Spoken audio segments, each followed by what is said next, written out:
श्री शिवाय नमस्तुभ्यम, हर हर महादेव। मैं फिर से आ गई हूँ एक प्यारा सा छोटा सा वीडियो लेकर।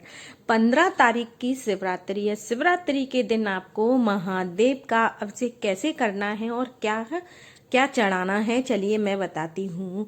शिवरात्रि के दिन आपको महादेव पर 2 लोटा जल तो चढ़ाना ही है। सबसे पहले महादेव पर जल चढ़ाएं, फिर उन पर दूध समर्पित करना है। दूध समर्पित करने के बाद आपको उनके ऊपर दही चढ़ाना है और दही चढ़ाने के बाद आपको उनके ऊपर शहद चढ़ाना है। शहद चढ़ाने के बाद आपको उनके ऊपर थोड़ी सी शहद में या दूध में आप थोड़ा सा गंगा जल मिक्स कर लें, नहीं तो आप पानी में मिक्स कर लें। और उनके ऊपर पीले चंदन से आपको चंदन लगाना है, बेलपत्री चढ़ानी है, चावल चढ़ाने हैं और समी पत्र चढ़ाना है। पुष्प आपके पास इस टाइम पे जो भी पुष्प हो, अवेलेबल हो, आपके पास हो तो आप वह पुष्प चढ़ा दें। चलिए तो मैं बताती हूँ आपको और क्या क्या चढ़ेगा। आपको महादेव पर गेहूं चढ़ानी है। गेहूं कितने चढ़ानी है ये भी मैं आपको बताऊंगी। आपने एक वीडियो अलग से मैं बनाकर आपको डालूंगी, तो आप उसमें देख लेना कि गेहूं कितने चढ़ाने हैं। और मूंग की दाल चढ़ानी है। मूंग की दाल कितने दाने चढ़ाने हैं तो वो भी मैं आपको बता दूंगी। और चावल चढ़ाना है, काली तिली चढ़ानी है और लौंग चढ़ानी है। पीली सरसों जो होती है महादेव की पूजा में बहुत ज़्यादा विशेष होती है।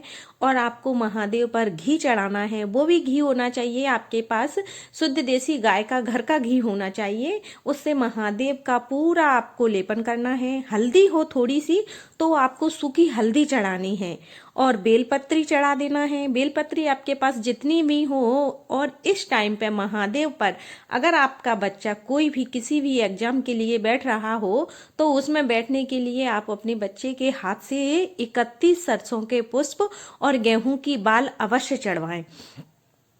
इस टाइम तो मिल जाएगी और कहीं पर भी मिल जाएगी। और कमल का फूल हो तो आप महादेव पर कमल का पुष्प भी चढ़ा सकते हैं। और उनके ऊपर काली तिली चढ़ानी है। गोल बत्ती लेनी है आपको महादेव के लिए। गोल बत्ती आप एक दीपक में ले लें और दीपक में आपको काली तिली डालना है। वो भी आपको गाय का शुद्ध घी होना चाहिए घर का, तो उसमें आप गोल बत्ती ले लेना है। और महादेव पर आपको हल्दी भी चढ़ानी है। समी पत्र में थोड़ा सा शहद लगाकर महादेव पर चढ़ा दें। जो भी उपाय होते हैं महादेव का, आप समी पत्र में शहद लेकर आपको उनका श्रृंगार करना है। पुष्प जिस प्रकार के पुष्प हों तो आप वो चढ़ा दें। और आप इन पर भस्म होती है, आपको भस्म भी चढ़ानी है। भस्म हमें मार्केट से कहीं से भी मिल जाती हैगी, तो आप मार्केट से ले लें और वह चढ़ा दें। रुद्राक्ष अगर हो तो आपको, अगर कुबेरेश्वर महादेव का अगर रुद्राक्ष हो तो आप वो भी चढ़ा दें। दुर्वा भी आपको महादेव पर समर्पित करनी है और अशोक सुंदरी पर आप दुर्वा रख दें।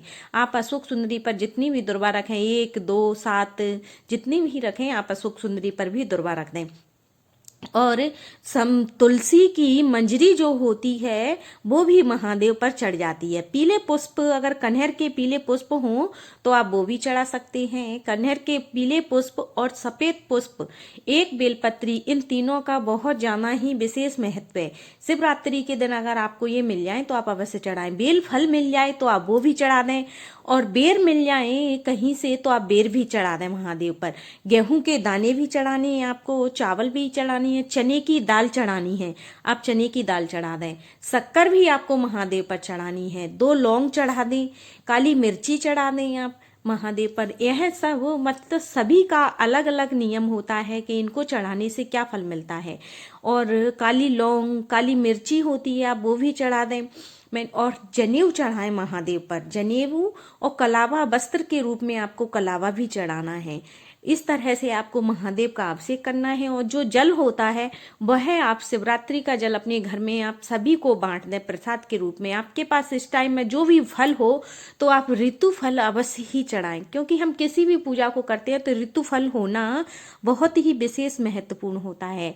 आप बाद में इनका अभिषेक भी कर दें, अब हवन भी कर दें, आरती भी कर दें। इस तरह से आपको सभी कार्य करने हैं।